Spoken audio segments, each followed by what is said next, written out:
everyone, this is Steve Weintraub with Collider, and we are here at the Cinema Center at the Toronto Film Festival. I want to give a huge thank you to Range Rover Sport for being our sponsor. They're the reason we get to be here promoting cinema, and I just want to say thank you. And anyway, moving on to why we're here, and that is we're with the fine folks behind William Tell. I really want to start with congratulations on the movie. I thought you guys did such a great job.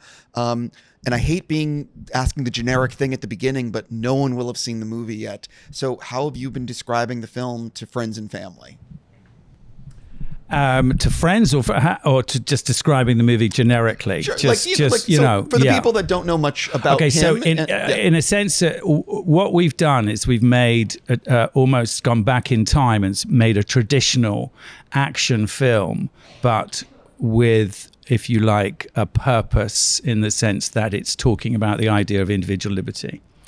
And it's talking about stuff which politically and morally is applicable now. And as you know, for having seen the film, the William Tell the story is about a man defending his country against an invasion from an autocratic power. That's the central premise of the story. And he doesn't want to go to war. He's been at war. He understands the futility of war. He understands that war will mean basically a lot of people will die and there will be no winner regardless. And the story of the film is his journey towards having to do that. And at the center of the movie is this extraordinary scene, as you've seen, Steve, which is the apple scene. So people have some sort of cultural reference to the apple. They don't know what the apple is. They don't know why it is. They just know there's a kid with an apple on his head. But when you look at and you diagnose that scene and you go into it and you think, okay, what's that actually about? That's about power. That's about who has it and who doesn't. And it's about the public execution of a young boy. So what we've tried to do is make an entertaining movie, a movie that takes you on a journey, that involves you intellectually and emotionally gives you feedback for yourself, but it gives you a great sense of scale and enjoyment ultimately. How is it like that his story has not been told in cinema in, I believe, 100 years? Yeah, I was going to say 60 years. That was one of the reasons to doing it. It's a European legend. It's been around since the early 13th century. And it's been adapted over time by various people. And William Tell as a figure has been adopted by different political movements. The French Revolution used him as a figure for liberation. The Nazis used him as a figure of national pride. So in each different period of history, William Tell has been used and abused, if you like, differently by different people wanting to adopt him as their as their figurehead. It's a European legend that's complex. It was written initially came down through storytelling, but it finally was written down in the early 19th century by a writer called Friedrich Schiller. And I took that play and adapted it and retranslated it, worked it, and changed it into a modern morality tale. For you guys, I definitely have to know, what was it like reading the script for the first time? And for both of you, you both have such like juicy roles. So was it an immediate like, oh, I need to be in this? Yes. Yeah, it was. Yeah. I just loved the way that Nick had crafted the story. And then I think meeting with Nick, I just felt like I really wanted to jump on board and work with you on it. Because the female characters in the movie are very important in the first you've seen. And I rewrote all of them. Because traditionally in the story, sorry to jump in here, but traditionally they're badly written. And I think each of them, like, they're fighting for their liberty as well, not only with political strategy, but also getting involved within the fighting itself. And so they have like a lot of agency. And I think it's amazing to play such like complex women. Yeah, I have more with you, but for you, what was it like reading the script for the first time? And again, this is a juicy role. Yeah, totally. But I think the thing, and I've said it before, but it's quite embarrassing to admit that I being a European, and this is a European legend, I did not know exactly the whole thing of it. I thought that he was traveling around the country shooting an apple off his son's head for money and fun. because he was very good with his crossbow. And then I started digging into it, and I found out there's actually something slightly more to this. And this is obviously what really interested me, that it becomes a very sort of existentialistic story about this guy having to make a decision. Do I do this? Do I accept the challenge of having to do this in order to fight for myself and my family and my country? So it becomes a much bigger thing, where the whole problem of this invasion actually moves in and becomes a very existential thing for this guy, right? I mean, he has to make a choice. Do I want to do this or do I not want to do this? And of course, that is very juicy, as you said, as to dig into that whole thing. And then I thought, not just the character, but I thought the script was really, really good, because it really allows for a lot of storytelling for a lot of characters, and you can't take out one piece without the story falling apart. And I thought that was really, really clever. And so we have like quite a huge narrative together, and that whole thing. So it just seemed very appealing, you know, to dive into this whole thing and find out it wasn't just a guy shooting an apple off his son's head just for fun, just to show off. Well, one of the things about your character, and I want to make sure I say it right, is you're torn between the Australian crown and like Swiss independence. So sometimes, if I'm being honest, some of the princess character can be two-dimensional. And I thought your character, you know, is displaying a lot. And talk a little bit about that, if you don't mind. Yeah, I think because she has Austrian blood and Swiss blood, it's complex for her, because she's born into this royal family and the king has these expectations of her, but she won't be held by them. And I think, like, you know, he thinks that she's only useful in marriage, but she believes that she is of far more use than that. And so she kind of plays the men at their own game and essentially ends up being a part of the rebellion. And she's very feisty and she has a lot of agency, and I had so much fun with that, because it was just great to play a woman who's kind of really empowered. For all three of you, so you see the shooting schedule in front of you. I ask this of everyone when they're making a movie. What day did you have circled in terms of I can't wait to film this? And what day did you have circled in terms of how the F are we going to film this? All three of you. Do you know, I'm like, I love the schedule. When it comes out, I get like, oh, fucking hell, I don't need to shoot the whole movie in one day. Oh, nice. It's actually. You did actually say that. You went, oh, God, wow. No, but a lot of movies. You know how it works. But it's still like that. Every time I'm like, fucking, how are we ever gonna? Oh, I see. We just do that one scene on that. Oh, good. But I mean, we had like there's a scene on a boat. Yeah. In the rain, in very rough weather, that we shot for like 3 days, and we were just drenched. We were for it was like hours a week, and wasn't hours. it? Yeah. Yeah. And I remember I had to do this moment where I kind of open a door and all of this like water kind of shoots at me, and Nick just kept telling them to bump the pressure up. He was like, it needs to be, she needs to actually fall back, really, you know, she's got to fall back. And it was funny. And they had these, you know, these massive water cannons shooting ice cold water at us all the time, and it would always catch you in the ear or in the eye, or this is turning into a complaining session about how difficult it was to actually shoot all of, you know. What's really funny, we worked hard is what I'm trying to say. I don't think people realize, I think when people look at a movie, they think it's very glamorous in the making of a television show or a movie. And the more I've learned is it can be very, very physically challenging for all involved to bring a sequence to life. If you make films, and you know how this works, Steve, it's a very particular trade. It's a very focused forensic operation. There's 400 odd people all working to achieve one little moment. And all you can do each day is get those moments right.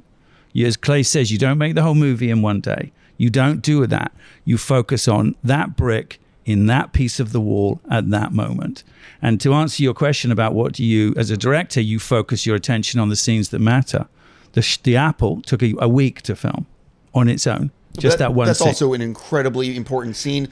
And by the way, with tons of extras. With about, what, 200 or 300 extras. And it's the scene of the movie. You know, I mean, do you want to talk about that for a second, or do you want to go on to another question? Well, I mean, so I'll talk about the problem. No, here's the thing.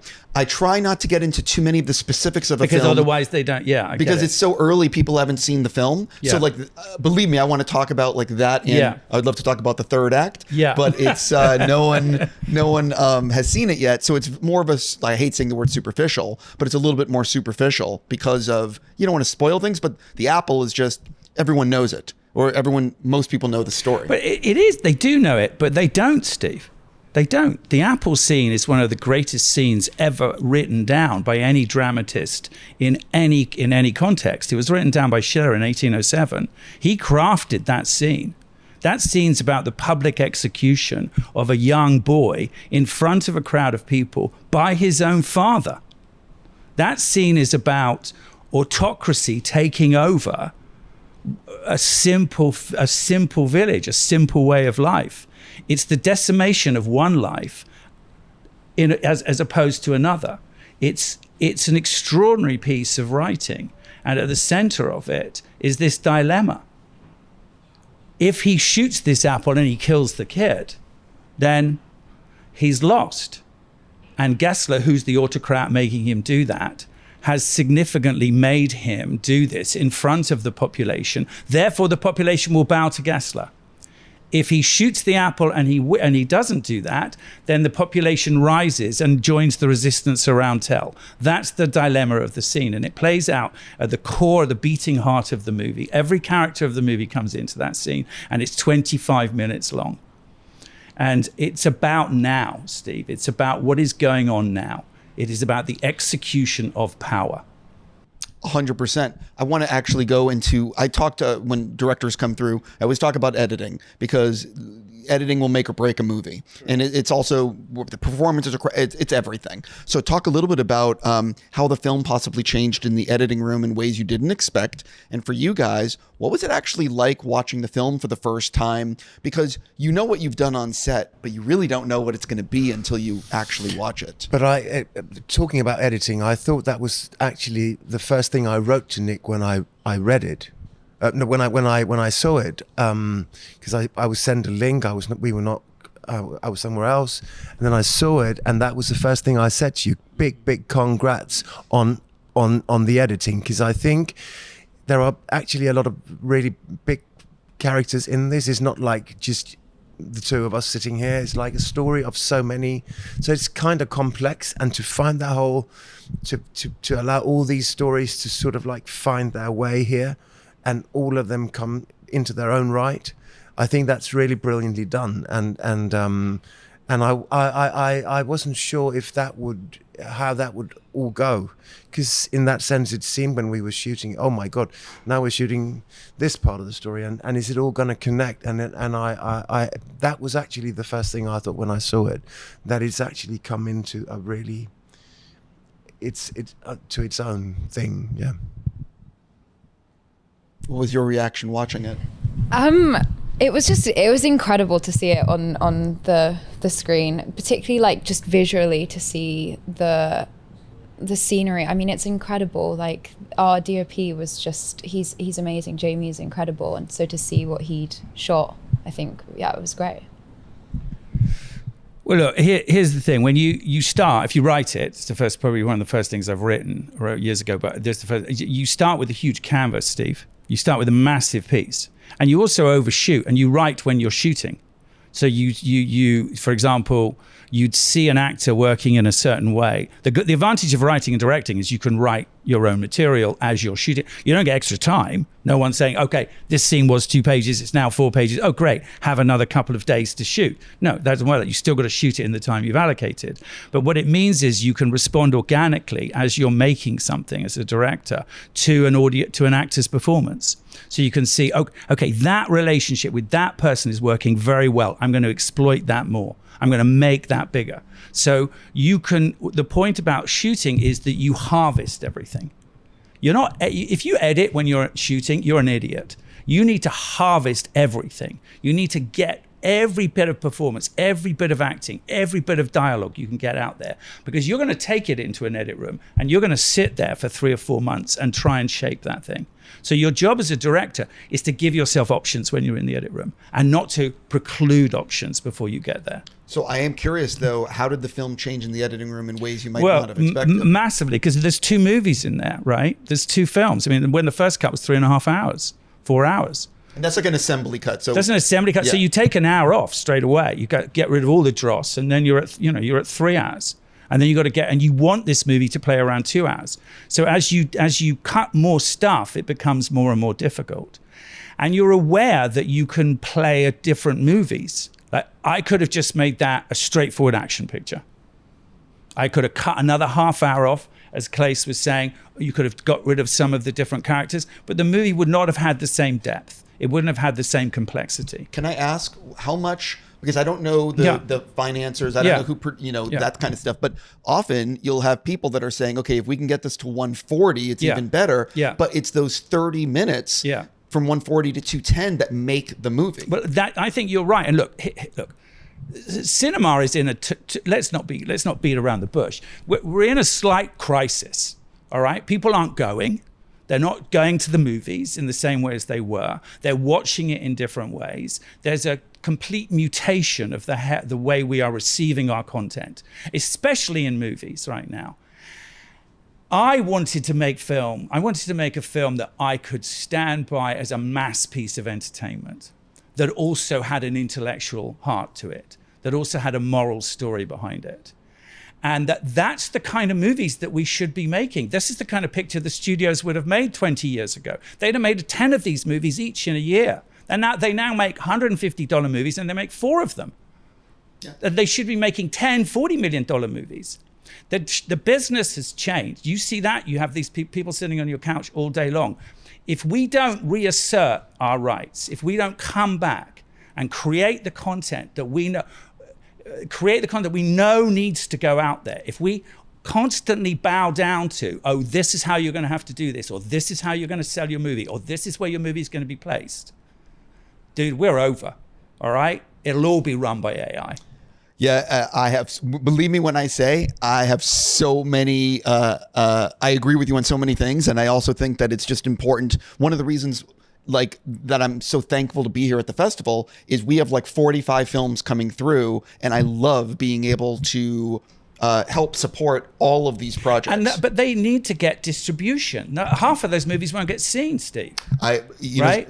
It's outrageous. Yeah, there are brilliant films in this festival that will never get out there. It's interesting because you would think with all the streamers that more would find distribution, and in actuality, so many are struggling. Well, let's not start on the entire... Yeah, that's a whole nother thing. Let's not start on the entire journey of how streaming has affected what we do. That's a whole other deal, That's a whole right? other thing. But I changing the subject a little bit, this is a very, very ambitious project. So talk for all of you guys, talk a little bit about the ambition of this, because you're not making this with some $200 million budget. This is, you know what I mean? So in case you didn't know. But talk a little bit about trying to pull this off and making it fiscally responsible. Look, if you don't have endless money as a director ever, and any director that can say, oh, I want this, it doesn't work like that. You know that. You talk to directors all the time. You have to pick your battles. You have to choose where you're going to put your money, and you have to be precise with how you're going to do that. You have to be great with your actors. Your actors are the core of anything you make. Most action movies fail because they're boring, because you can't understand what the motivation is of the characters. They're lightweight, they're uninteresting, and all you're doing is being a voyeur on action.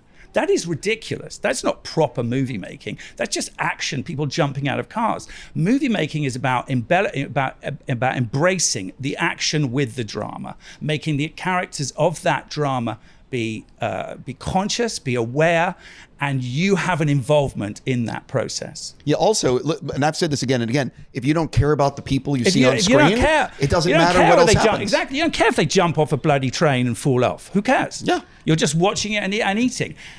There's a laziness in the way people watch. I would say that also you leading us, you were so enthusiastic, and I think working with Nick has just been, it's been a real joy, and you've really... Likewise. he really took us through every scene, and we were allowed to play and try things and be incredibly creative. So I think just having the ability to do that meant that we could really forge our way through the story. Right? Yeah, I mean, so Claes many and me and Ellie, rehearsals. we rehearsed It was for weeks. amazing. Because you can't take that stuff onto the screen. I can't say to Claes, okay, here's 4 pages of heavy dialogue with Ellie. Let's shoot it, right? You need to rehearse that. But the other thing is, and I've said this again and again, if you have the time to talk about these things, when you step on set, you can worry about where the camera is rather than worrying about the performance. You got it. I'm just about out of time with you guys, and if you don't mind, believe me, we'll talk more when the movie's coming out, and we can talk specifics about, especially the third act. But I do have an individual question for you, which is, you recently, I believe, played Kate Moss, and I have to know, what is that like trying to inhabit someone like that in a project? Oh God. Well, it was exciting, and I spent some time with Kate, and I think that it's been a real journey, and I'm excited to see what happens with the film. But yeah, no, it was an amazing experience, and she's a legend, and she's also just such a cool person. So yeah, but what is it actually like getting the call saying, we want you to play Kate Moss? When I got it, I was like, I'm thinking I'm going to pass it over to Bamber. I think she might be more appropriate for it. He'd be a Right. yeah, that's what happened. So yeah, that's what happened. So, Sure. yeah. She's going to be excellent in that picture. She is going to be extraordinary. She's an absolute unique talent, Miss Bamber. She's extraordinary on screen. She has an empathy and a beauty which very few actresses have, and she fits beautifully into this cast. So I think playing Kate is going to be amazing. I'm confident. Listen, I really want to say, in all seriousness, congrats. Thank you. And I really hope the film gets wide distribution, and congrats on being at TIFF. And I wish you guys nothing but the best. Thank you so Thank much, you man. so much. Thank Very you. nice to see you.